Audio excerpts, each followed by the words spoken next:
భారీ వర్షాలు వరదలతో హైదరాబాద్ వాసులు ఇబ్బందులు పడుతున్నప్పుడు వెంటనే డిజాస్టర్ మేనేజ్మెంట్ టీంలు రంగంలోకి దిగుతాయి. బాధితులకు అండగా నిలబడతాయి. వరద నీరు తగ్గాక మళ్లీ శరామామూలే. అయితే ముందు జాగ్రత్త చర్యలు తీసుకోవటం, వరదలు రాకుండా నివారించటం, వచ్చిన తక్కువ నష్టం జరిగేలా చూడటం, ఇవన్నీ కూడా డిజాస్టర్ మేనేజ్మెంట్ పని కాదు. అందుకే దీనికోసం ప్రత్యేకంగా మరో విభాగం ఏర్పాటు చేస్తుంది రాష్ట్ర ప్రభుత్వం. అదే HYDRAA, Hyderabad disaster response and assets monitoring protection. HYDRAA పై బిగ్ టీవీ స్పెషల్ స్టోరీ.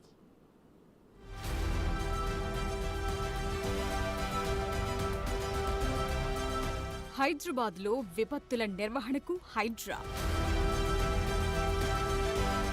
ప్రభుత్వ భూములు రక్షించుకునేందుకు సర్కార్ ఫోకస్.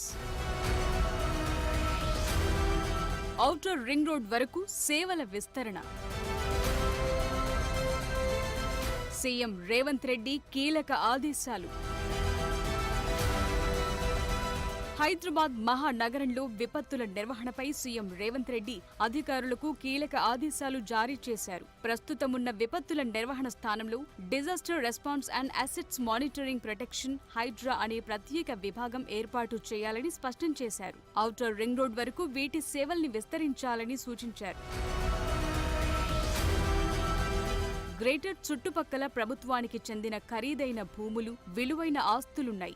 వీటిని పరిరక్షించేందుకు పరిరక్షణ, డిజాస్టర్ మేనేజ్మెంట్ పై ప్రభుత్వం ప్రత్యేక దృష్టి సారించింది. దానికి assets protection and disaster management అనే ఒక పెద్ద వ్యవస్థ ఏర్పాటు చేసేందుకు కసరత్తు ప్రారంభమైంది. ప్రస్తుతమున్న ఏవీడీఎంను మరింత పటిష్టపరిచేలా రాష్ట్ర ప్రభుత్వం మార్పులు తీసుకురాబోతోంది.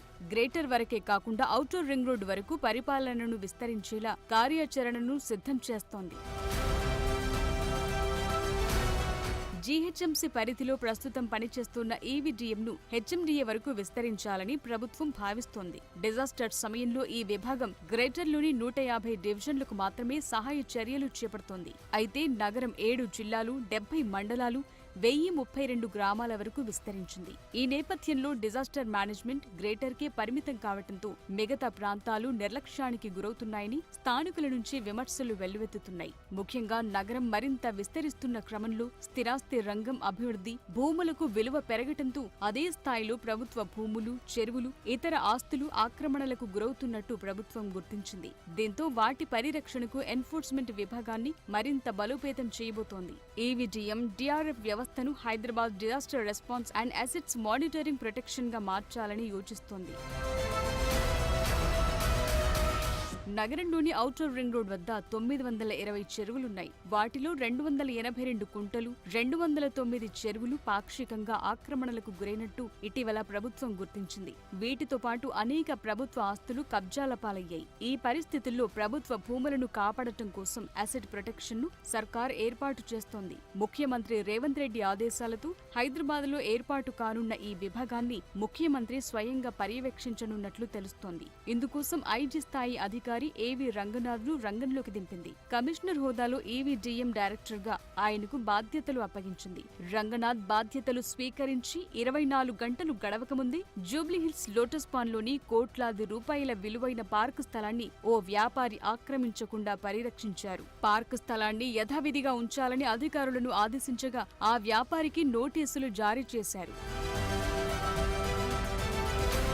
హెచ్ఎండీఏ పరిధి వరకు విస్తరించనున్న హైడ్రా విభాగానికి మరో 2 ఎస్పీలు, డిప్యూటీ కలెక్టర్లు, తహసీల్దార్లు, నీటిపారుదల, జీహెచ్ఎంసీ ఇంజనీర్లను కొత్తగా నియమించే అవకాశం ఉంది. అలాగే ప్రభుత్వ భూముల పరిరక్షణలో నిర్లక్ష్యంగా వ్యవహరించడంతో పాటు అవినీతి ఆరోపణలు ఎదుర్కొంటున్న అధికారులపై కూడా కొరడా జుడిపించనున్నారు. ప్రభుత్వ భూములు ఆక్రమిస్తే ఆక్రమణదారులు భయపడేలా ఉక్కుపాదం మోపటమే లక్ష్యంగా రంగనాథ్ ఆధ్వర్యంలో టీం కార్యాచరణ రూపొందిస్తోంది. ఈ హైడ్రా వ్యవస్థ అందుబాటులోకొచ్చి అనుకున్న లక్ష్యం నెరవేరాలంటే చాలా మంది ఉద్యోగులు, ఆఫీసర్లను నియమించాల్సి ఉంది. అంతేగాక ఇప్పటికే వ్యవస్థలో కొంతమంది అవినీతి ఆరోపణలు ఎదుర్కొంటున్న వారిని తప్పించి మొత్తం ప్రక్షాళన చేస్తే అనుకున్న లక్ష్యం నెరవేరే ఛాన్స్ కొంతమేర ఉంది. అలాగే హైడ్రా విభాగం ఏర్పాటు కోసం ఎంతమంది ఆఫీసర్లు, సిబ్బంది అవసరం అనే దానిపై ముఖ్యమంత్రి రేవంత్ రెడ్డి ఇప్పటికే అధికారులతో పలుమార్లు చర్చలు జరిపారు. ఏదేమైనా అక్రమ నిర్మాణాలపై ప్రభుత్వం సీరియస్ గా ఉందనేది స్పష్టం. అందుకే వాటిపై కొరడ చులిపించేందుకు రెడీ అవుతోంది. హైదరాబాద్లోని ఓఆర్ఆర్ పరిధిలో ఉన్న అన్ని ప్రాంతాలను ఈ శాఖలోకి తీసుకొచ్చి అభివృద్ధితో పాటు ఆస్తుల రక్షణని ప్రధాన ధ్యేయంగా హైడ్రా పనితీరు ఉండబోతోందని సంబంధితాధికారులంటున్నారు.